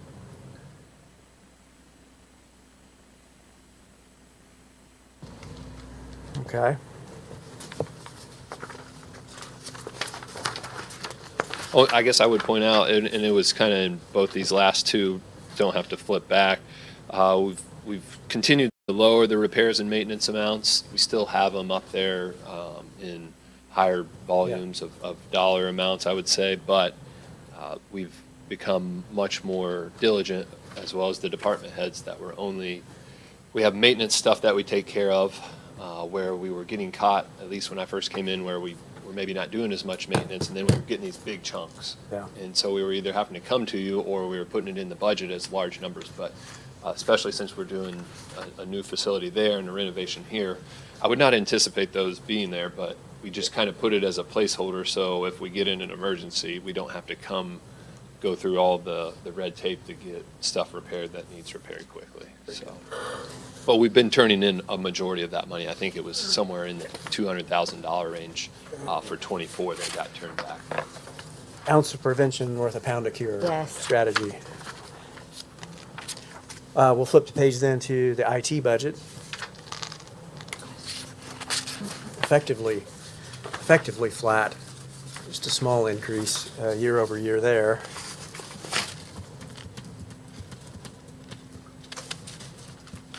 And we have Tim with us, so if you have a specific IT question, you can ask the expert. But it looks, effectively no change. A lot of those are subscription renewals and maintenance plan type things, so. Okay. That's it. Then I think the landfill then is actually under Landfill's under council. under the council tab. Yeah. You want to flip to that real quick? It's the last one on Jordan's list. And then Jordan, I'll let you speak to anything. I know the commissioners have a role in some things on other budgets. I had asked you personally just, and I'll let you share with the full council about, for instance, the vehicles in the sheriff's budget and that require commissioner approval and those things. So I'll let you have the floor for any of those things that you, oh, I'm sorry, I skipped Cume Cap as well. Let's do Cume Cap first because it's before landfill. Do those need to be changed under theirs? Because it's always been under council. Do I need to put them under commissioners instead? Landfill. It doesn't matter. Yeah, well, that's fine if they go to commissioners with me, Okay. under the commissioner tab. I would consider those commissioner oversight, so yeah. Very good. Okay.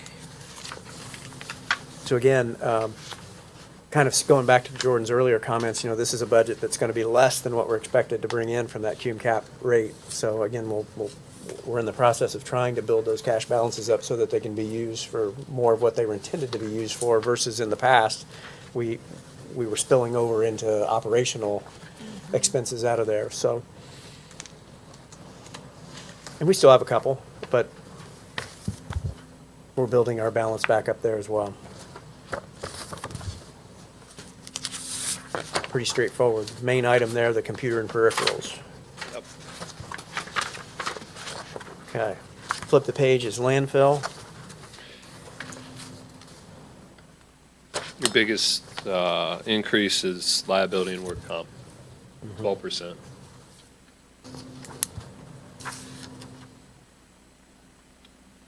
I don't have the answer to that because I think we all feel it even at a personal level, but it's somewhat unsustainable that we continue. I think it was 12% last year, 12% this year. The year before that, I don't remember, but I'm guessing it was above 10%. Like, Yeah. we're just getting to this point where I don't know. We're going to have to look at it Yeah. with a fine-tooth comb or something because the continued 12%. Well, we have a line item in your budget for insurance deductible, and we may just have to beef it up and go higher deductible and So self-insure a little bit. I bring that up because that's, landfill's the one that, now, it was modest at 3.7%, but the one that did increase year over year. And all of that's probably related to those two Yeah. line items within it. I have two questions. One, the ADA consultant, is that an outside vendor? Yes, That's an annual contract or something? yeah. And then the IU hospital lease payment, how many more of those do we have to make? I'm gonna say 4, 4? I think. Yeah. Before my time, but too many. I wanna say 4. I think it's We started with 9, Okay. so we could do the math, but I wanna say it's 4 left after the one we made this year, yeah. We've made this year's already, so, So 2029? Yeah. Will be the last one. We should know, this just popped in my head, actually, that the revenue for the landfill will increase or should increase for '26 because that is when the new contract took place, but the first year stayed at the same tipping fee rate. It will adjust in December to the CPI index, so we should see an increase of some percentage, probably between 1.5 and 3, Yeah. is my guess, of those. So not significant, but that. But not insignificant No, insignificant but- either. Yeah, For being stagnant since 2000. 5, Yeah. 2000. Well, no, remember Well, it jumped yeah. in 17 or 18. When we opened the new landfill, we did jump, yeah. And the things at the top are things that have been, just, like, the fair, those are things that decided, and then when the social service sections, those are the ones that the people have to apply for a grant from. Correct. But the ones at the top are something that's been decided. It just goes on, goes forward, or is there an opportunity to change those, or do they have to come to you, or what, how do those work? So they, 'Cause the it's transportation kind of two district- questions. Yeah. I think they all have opportunity to be changed. For example, animal control went up 2 years ago, I believe. But we have some level of agreement with them. Transportation, That's that's Paul Paul Philippi. Philippi. They make a request annually to us. That one increased as well. And caveat, it was asked to increase again. We just kept it where it was based on just the premise that we understand that with SD1, that things are going to be much tighter. Right. How can we do these large increases to these outside entities Right. when internally we're telling everybody they need to, have to tighten the belt and we're going to Great. possibly have to do cuts or whatever. So we just did not feel comfortable making that large increase that was asked of us. So some of it we filter before, or all of it gets filtered before it makes it here. But yes, there's probably nothing on here that doesn't have some level of conversation that can happen around it. All right. Other than the IU one, that one, Yeah, you one you're stuck with. yeah, that one's stuck. Okay, thank you, I appreciate it. So just to give you a little heads up on, and you can watch it if you go back and watch the recording, but a couple of the comments that I made. Well, one, first of all, the report that we got from Emma, what I thought was positive versus my expectations. It felt like we weren't going to see a big dramatic decline in the property tax side, and we had the ability with the income tax options that we had to replace any revenue that we did lose. So that, I felt like was very optimistic. The bigger challenge, the more immediate challenge that we have is that we're projecting a reduction in income from interest earned of about 300,000 as we're projecting Fed lowering interest rates. So when you offset that against our expected increases in property tax levy and income tax certified shares, we only had about $140,000 of actual additional resources to fund this additional budget. So that would effectively, I'm talking about county general Yeah. at this point. That would cover the wage increases, and it would cover some of these other things that were in the budget. But then you start thinking about the insurance. If we do 10% on our insurance premium, that's $220,000 by itself. So the real challenge is going to be that insurance, just like you referenced on the liability side. We have built into the budget a 10% increase. So anything beyond that, I think we're going to be tough choices on. So, And that doesn't account for health insurance. well, that's what I'm saying. That's what I'm talking about. Oh, you're talking, Health- I thought you were yeah. talking about the ones that we had in there. No. I'm saying, so looking at county general overall, it felt Gotcha, like gotcha. we were pretty good if we didn't have that one big white elephant in the room of the health insurance premium that we're gonna have to figure out how to handle. So, so I appreciate the way you've approached the budget. That really helps having some budgets with a negative number. That helps offset some gains in other places. So I wanna thank all of the commissioners. We've got great commissioners, and thank you for what you do. No, thank you guys. So, because there was two things you wanted me to talk on. Yes, yes. Vehicles, so as of now, I believe there's only been one department head that's made a request, and that would be Renee, and that's for EMA, upgrade of their vehicles. We've not received any other ones. If you go back, sometimes we forget the exact details, but I believe the capital asset policy that we put in place they need to come to the commissioners first and then to council. So just as, keep that in the back of your mind as you go through this. Some of Renee's will probably be offset because there's equipment and vehicles that we're gonna, So, we're getting rid of. They're going to auction in this month. Who knows what that'll bring, but we'll have some revenue coming in to help offset a vehicle purchase for EMA. And then I know there's been questions around the fuel and how that has worked. And so it's presented some challenges to us from just an internal standpoint, and I won't go into all the details here, but I can go through some of it. We had, if you guys followed, this year we booked for 26 less volume than we had in the past. That was because we're tracking it, where historically we weren't tracking it internally, exactly how much we were using. But what we have a hard time understanding as we work through this is we have tanks, so we don't empty the tanks. Okay, so we keep the tanks full, right? That only makes sense. So departments are seeing their numbers fluctuate more than just in time filling up like they had in the past when they went to the Keystone facility and they only paid each month for what actually got put in the vehicle, where now we are storing some level of volume. We have to pay when we take delivery Yeah, of fuel. they want their money, Yeah. right? Like, they're Yeah. not waiting for us to use it. Right. Once it's in our tank, we get a bill.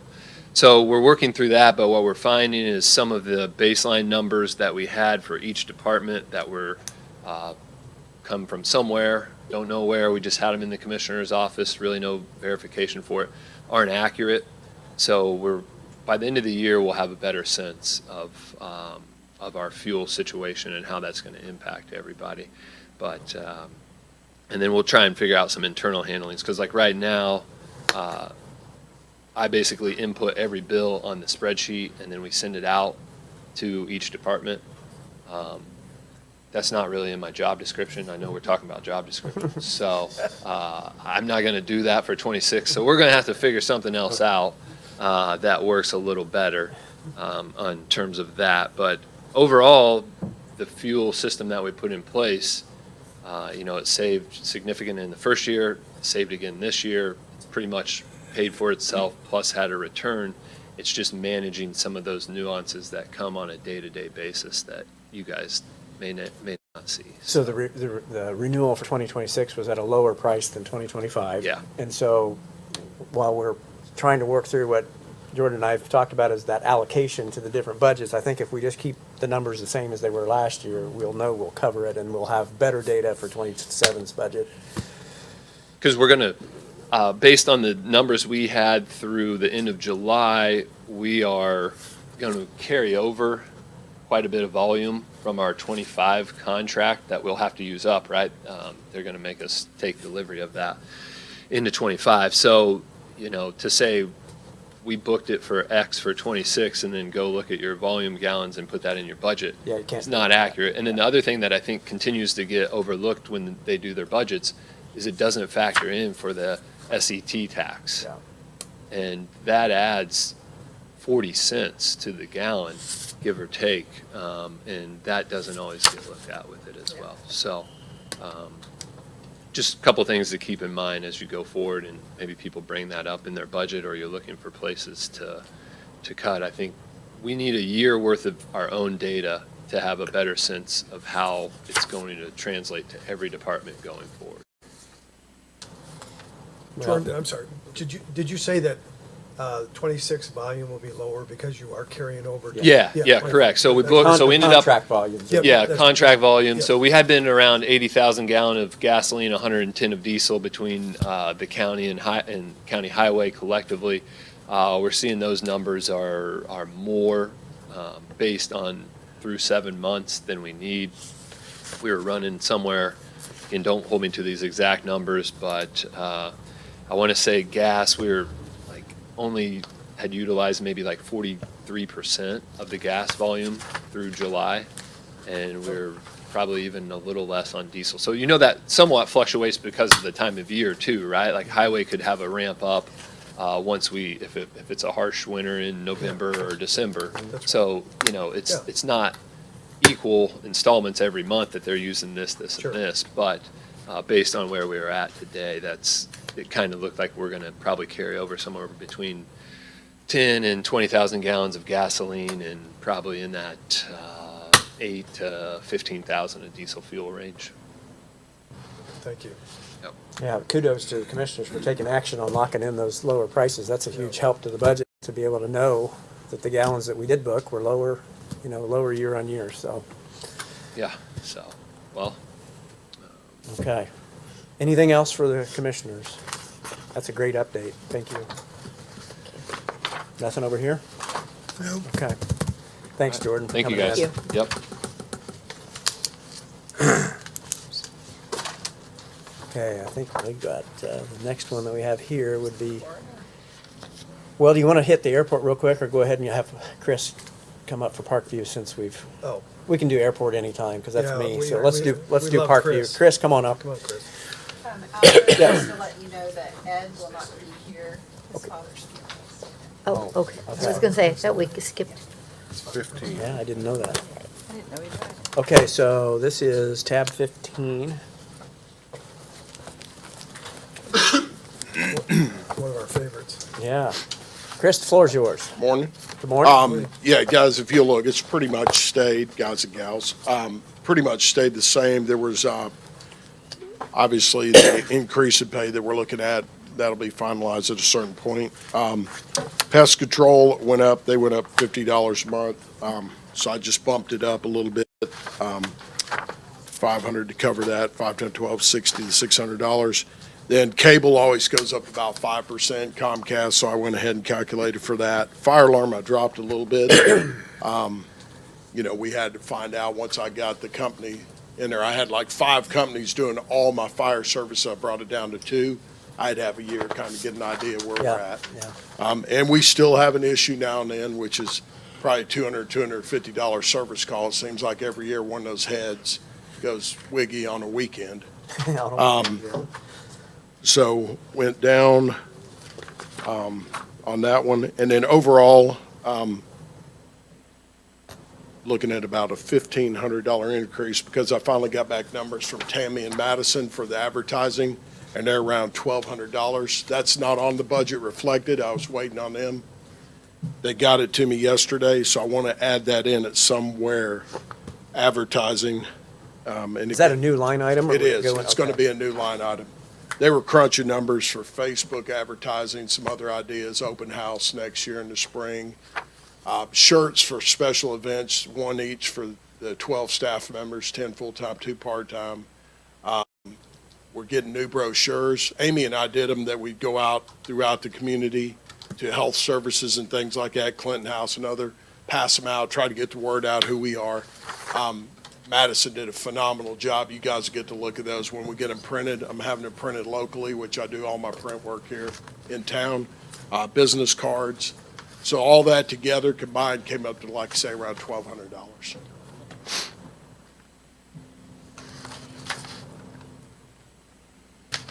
Do you know off the top of your head what line item advertising is? There's not one, but I did Well, see. to add in. Yeah, there is somewhere in there I saw that must have been in the past, something that might relate. No, we'll have to look. Yeah. Okay, just Yeah. add it somewhere. Yep.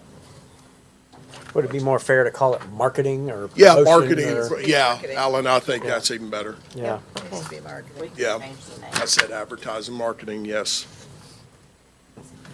Okay. So we'll add that in there.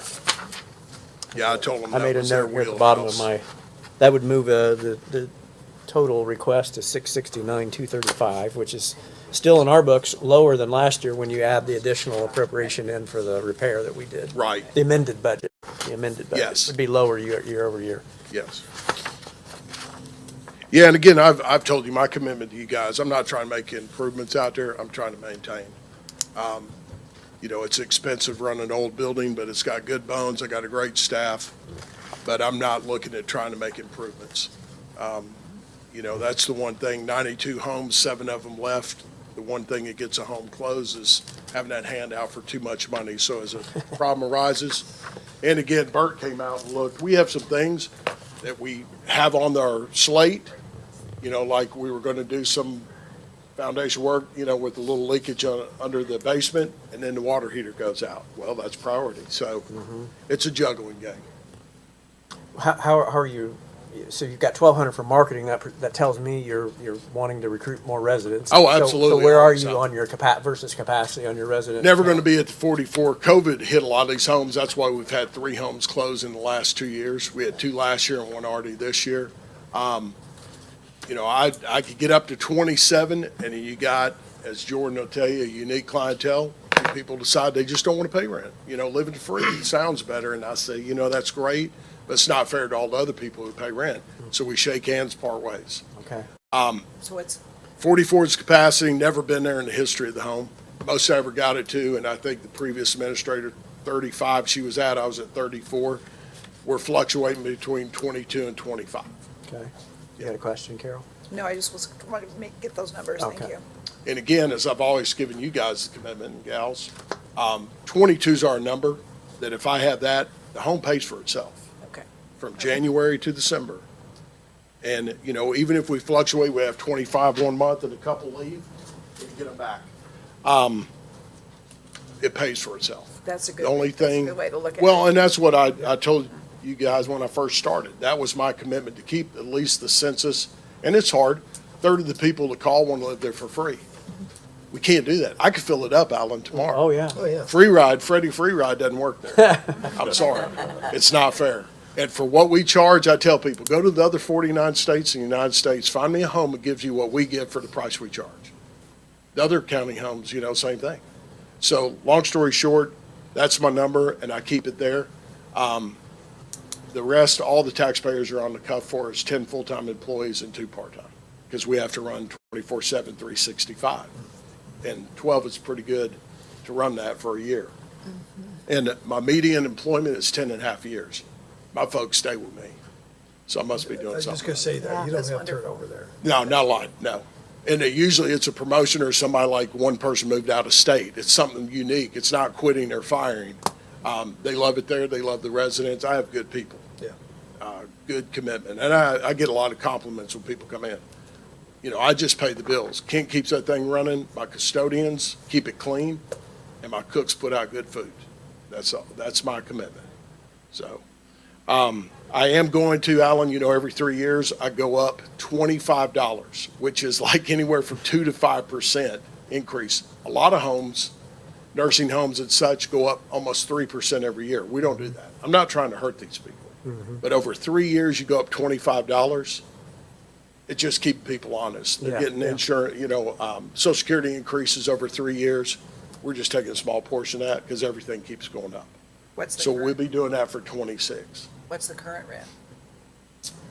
We're going to do something different too. From 0 to 600, they were paying $425 a month. From 600 to 1,000 was $525, and anything over 1,000 was $725. Well, I don't have any 425s, and people I take from the trustees now are at $525 minimum. So starting next year, January 1st, we're going to go 0 to 1,000 is $550, so we're going from $525 to $550. I've looked at the numbers, I've looked at my residents, I've looked at their checks, we're not hurting anybody. And then the last thing, anybody over 1,000 is going to be $750. So we'll just have 2 pays. So, and again, I've looked at these, I crunch these numbers, I'm not trying to hurt my people. But with the Social Security or pensions or SSI or Social Security disability, $25 every 3 years isn't hurting anybody. Yeah. And it does give us a little bit of increase, kind of fills some gap. I've just been asked that question and I never knew the answer. Yeah, I gave out some Yeah, brochures. You guys will get copies. I'll make sure when we get the new professional ones. I mean, Amy and I did a good job, but these are just, Madison outdid herself. They are really cool, very professional. But that's not my wheelhouse, so. Well, thanks for all you do. No, I appreciate it. I say it every year. I consider you to be an unsung hero in the community with what you do out there. And No, I appreciate it. Thank It's I've enjoyed it. Yeah. I mean, it's great. I'm looking for something. All right. all right, thank That's the you. only thing, like I Yeah, said, the yeah. marketing, and then other than that, I think we're in good shape. Yeah, love it. Thank you.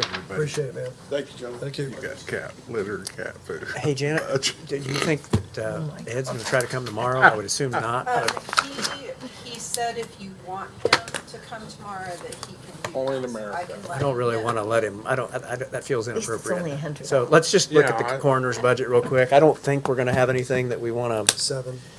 tab 7.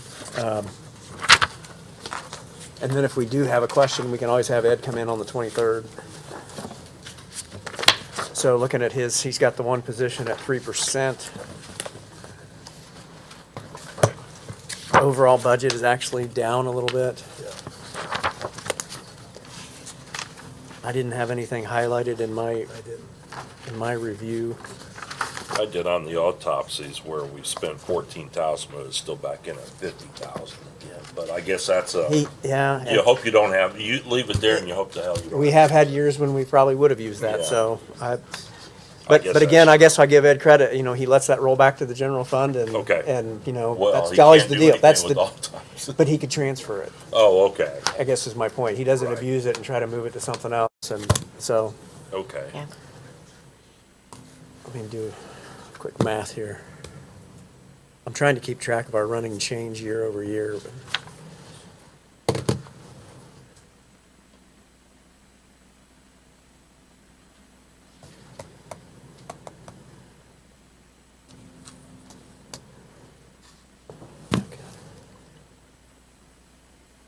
Okay. Consider that one reviewed. Yeah. We have the recorder down with us, so we'll move to the recorder, tab 18.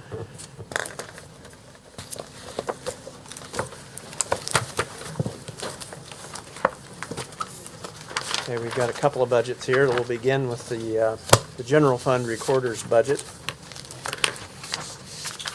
And I guess the one thing I want to make sure that you do address, Kylie, we talked a little bit about it, or maybe it was Cecily and I talked about it a little bit, but you do have an additional increase for the second deputy position, so I want to make sure you, That's at the perpetuation. that's Are you talking about perpetuation, general? okay? Nope, Okay. you get good I was catch. saying, Let's either start one with- we can start with, but Let's start with the regular recorder's budget. okay. Again, I'm not sure there's anything there other than the salary adjustment. Pretty straightforward. Pretty straightforward. Okay, thank you. I don't know. Okay. Okay. Yeah, Okay. She added seminars back. She hasn't used any seminars, but it's still there, so. Just a note for myself, sorry. Yep. So any questions there? I'm gonna guess no. The only thing I had highlighted was that second deputy increasing to Yeah. 9.5. So yeah, that would be in the next That's in budget, the next the budget. recorder's Oh, gotcha. perpetuation. Okay, sorry Okay. about that. No, that's okay. That's okay. Yeah, so the general just pays for the recorder's salary. Okay, So- sorry That's- about that. That's a historical thing that goes back to Linda Bramall and our dark days of the Great Recession when we were looking for pennies in the couch cushion and the recorder's office graciously was willing to fund those two positions out of the perpetuation fund and take them out of county general, and they've remained there. Yeah. And so I'm very grateful that we've had that relationship over all these years, so. Anyway, with that being said, go ahead, and if you'd like to address anything about, this has a scanning issue and maybe that salary issue that you could speak to if you would. Okay, are we moving on from general? Yeah, let's move Okay. to the risk. I was I just don't- gonna say, my overall notes of general is we tried to cut a few things. Film costs went down. I cut down stationery, but most things stayed about the same. But we made little cuts where we could, and there wasn't any big Looks change. good. Thank you. So that's mine for that one. Let me. So let's move on then to the perpetuation fund. Okay, so yes, so perpetuation, we did the 2.5 COLA for the first deputy. And then, as per the auditor's cost of living adjustment recommendation. For the second deputy, the 9.5, I know it looks like a lot, but we did 2.5 COLA, and I'm asking for a 7% raise, if you will, to equate to the similar positions in the office, in the courthouse. There are four offices that have a similar position, and we're the lowest paid by a pretty significant gap. So I was looking at the second deputy positions in the auditor, survey, and assessor's office. We work the same hours, 32 hours a week, excuse me. And then my understanding is that all of these positions in the offices came back as a COMOT B on the salary survey study, which means that they're the same job classification. But again, like I said, we have a much, Well, Kylie, let me stop you because I don't want to put you in the awkward position of trying to speak to the positions in other offices. That's why we have an HR person. So Yes. I'm gonna let her talk to that particular Okay. issue if she would, because we discussed this yesterday and I just share with the rest of the council what you had shared with me. Before we did the survey, raises were just kind of what the department heads, elected officials requested. For some reason, the recorder's office, that position, they didn't request the same amount. So when we did the survey last year, there's 8 positions in the courthouse that all came back at the same classification, and they had the same suggested midpoint pay point. 7 of them were already over the midpoint, so they got the 3% raise. Well, the goal was that in time, 3 to 5 years, whatever, we would meet in the middle and close that gap. It seems kind of unfair that 1 out of 8 has to be paid $2 less an hour while we wait. So Kylie asked me, why is it that they, why is the gap there? And that's the reason. It was just that the previous recorders had never, It was Yeah. just like some jobs were over the midpoint, this and was some way were under. lower. Yeah. And I think it's probably just due to that we didn't have updated job descriptions. We'd never done any of the salary surveys or anything like that. But Was this job brought up to the midpoint last year? yes, Okay, but, but the rest were over, right? and it's, I know what is you're it saying. exactly $2? I can't remember. I don't So- agree with taking that up. It's not a full $2 an hour that it's over, or the others are over. But it just seemed kind That's the of first deputy only. silly Oh, to make this is- one position wait Yeah. to close that gap. So, So that's helpful. I understand your logic, and that does seem like, we talked about how this first year, we were gonna have some things we were gonna have to clean up. This feels like one of those, so. Thank you. I wanted you to, that's awkward for Kylie to have to talk about. Right. I Things. wanted to get the category right. Yeah. Like, what does that mean? But I kept getting phone calls. Do you have any more questions for me? Not at the moment. Yeah. I Thank you. can't promise you we won't call you back, but. Thank you, Cecily. Thank you, Cecily. Yeah, so she kind of helped me with that, and yeah, so this is basically just to try to help close that wage gap, because if you take their current salaries and then they get 2.5%, 3%, then we're still behind. The gap gets bigger. So, and again, I feel like it's unfair. We've lost employees over the time to some of these offices because of the pay gap. Even since I've been here in almost 8 years, I think we've lost at least 2 because of the full-time difference in the pay. So it would be I would like to offer a competitive wage so that I can keep people in my office. That's the end goal. And also, as you said, because of the way we have it structured and the fact that we turn in the sworn statement and the affidavit, this comes out of perpetuation. And I have the revenue, I did a cost analysis and revenue study for about the past 10 years. I do believe that we can support this based on our current projections and our current earnings for that. That is. Yeah, it's a So- healthy budget. It's great, thank you. Yeah. Can you talk about the, So I was trying to find that balance. the It's about $500,000. backfill project help and the US imaging? Yes, yes. So we have several projects that we've started over the years. We do our best, but every day we have more and more things that we're doing in the office. Used to be, even when I started, you had to wait for the mail to come or people to walk things over. Since we started electronic filings, 86% of our documents are filed electronically. So that means you could leave for the end of the day, Simple File could be cleared out, which is our electronic vendor. You could come into 26 in the morning. You just never know what the day is. So on top of the daily being so busy, we're trying to get the back projects, which is how we also generate revenue. So it's getting the 29-year project that you guys helped us finish this morning with the appropriation. once we have those images digitized and released, that's more accessibility for those people for the next 29 years. And that's the idea moving forward, is that we want to get these in the computer, backed up, and more accessible than coming to the office and looking through the books all the Would time. you share that revenue number, that what you brought in, that you shared with me yesterday? Do you have that handy? Oh, yes, from, Because it blew my mind. I did. you not- mean the one from Docs Pop? Yeah, the Docs Yes. Pop. So we started with Docs Pop at the height of COVID. So I believe it was March or April in 2020. And since then, and that was only going back to 1995 in terms of indexing. So that's another thing. When something's recorded, there's a lot more steps. We have to check on everything before it gets recorded. Then you have to input it in the system. Then the next day we do story time. And so then we read to make sure that we spelled everything right. Because there's so many unique spellings of names, so many hyphenated names, trust, everything. We try to put it in every way so that whoever is coming in, they can find what they need. The title searchers, the lawyers. So I had shared, which I can send to the council with Alan, that since 2020 and up until the end of August, we have made over $120,408 with them in additional revenue to what we get on top of the recordings I didn't know and any the of that. copy fees.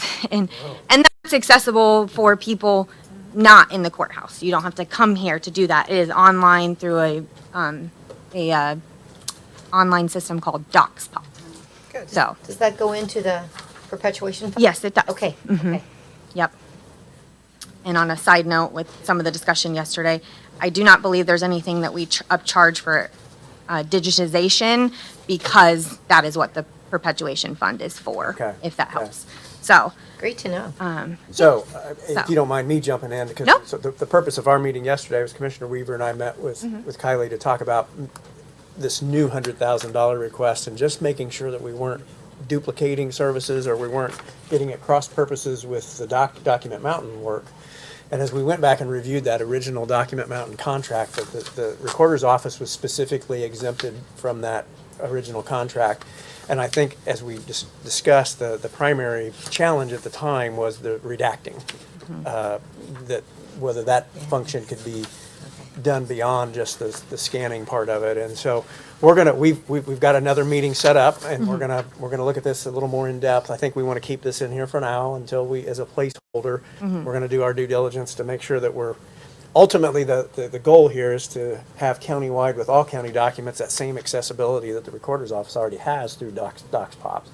And I'd like to have it be that it's a one-stop shop when you go to the county website and you want to access a document, you click on one button, and whether it's two companies in the background behind the scenes or not really doesn't matter, as long as the public-facing side of it works and gets the person where they need to go. So we're going to try to talk through that and figure out how to most seamlessly do that. But I think it's great that she's got this in here as a placeholder. You might speak a little bit to, this was what you felt like you could take out of the perpetuation fund, and that you would likely need a match of some kind from the county. If you would maybe talk about that a little bit. yes, absolutely. To address Carol's question, though, I had another line in, like, personnel. I wanted to add, like, a back file person on top of the daily duties to help us get some of these things done, get them validated, get Oh, them yeah, okay. released. So that's another 8,000 I'm trying to take out of perpetuation to help move us forward and get things done quickly, because we're doing the best we can. This is a part-time person. Yes, this would be a part-time. Mhm. What kind of hours are you thinking? $8,000 doesn't go very far. Right. I don't think, I don't know. I was just trying to get something in the works to see if there was something that we could at least try to get the 7-year project done and then work on the next 29 years. So yeah, I hadn't gotten that far with determining hours or anything like that, so. To go back to my question, I'll reset the stage. When we did the original contract that we just augmented today with that final spending to finish, if you'll remember, we made a arrangement with the recorder, with Beth at the time, that she paid half out of recorder's perpetuation, we paid half out of, I want to say, cum cap, if I remember right. So I think we're going to need to, we're using that as a guide for what this next potential phase could be. Yes, and I have a very rough proposal. It's not done yet because I was trying to see how, just how expensive it would be so the idea that I shared with them yesterday is that our county records go back to 1830.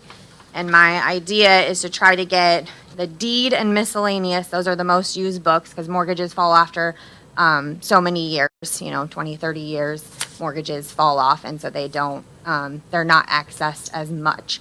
But deed records, people try to prove 100-year farms, 200-year farms. So those are the most important, I guess, or the more important records.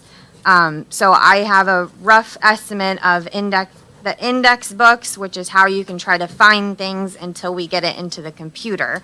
So I have grantee, grantor books. I also have the miscellaneous records, which aren't covered under anything else. So let me see what that was coming up to. And there's several different stages. That's what I like about this company too, is that if you don't have enough money to do the whole project, like for instance, stage 3 for them is indexing. And that's what we do on a daily basis, and that's what I want somebody part-time to help us do. Indexing, by that, I mean putting the names in, putting the legal description, making it searchable in the system. And that's what the grantee, grantor books help. But if we had them do that, it's over $45,000. I don't want to do that. I don't think that's necessary because the grantee, grantor books at least help you get to that point. And I think it's something that in the county we can do ourselves. But if you did stage 1 of all of these from 1960, I think he has that wrong, 1961 back to, I'm sorry, I'm looking at the wrong one. Sorry, I have too many quotes coming in my binders here. There we go, there's the updated proposal, okay. So this is back to 1830 approximately. Sorry, wasn't.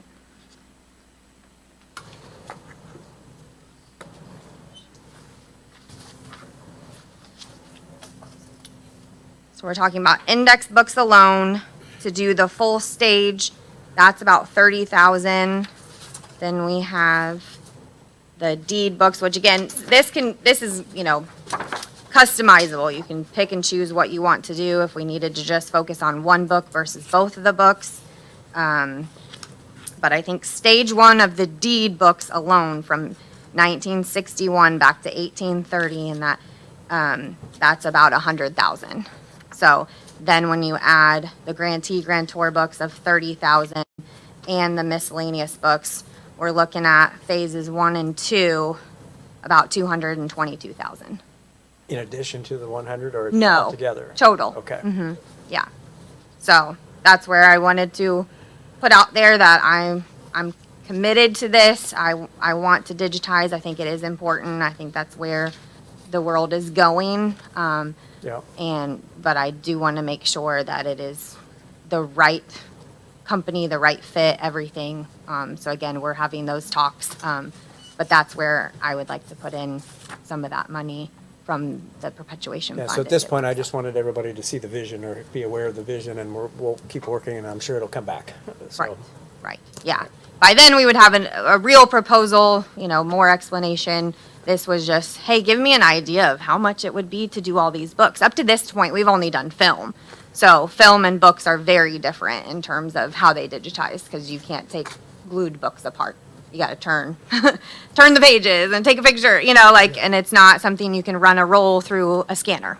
So it's very different. So I wasn't sure what it would come out. I was actually surprised but the bulk of the money that the company if they do that is in the indexing phase, because that's the part that document by document, somebody's typing in stuff. And the part of it is too, they don't know how our county does it. Every 92 counties in Indiana, 92 recorders.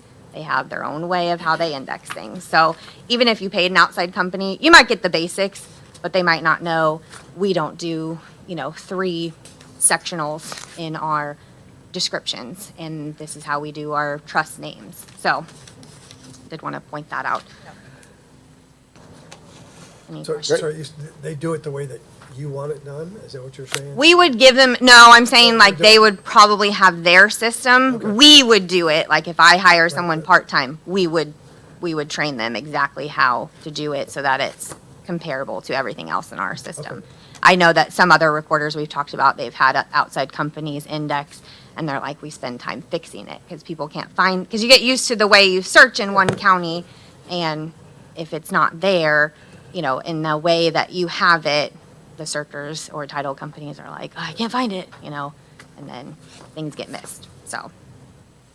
All right, very good. We have one more. I forgot we have the identification, security, protection budget, Right. which is a small budget, and we have redaction services and support as our one line item in that budget.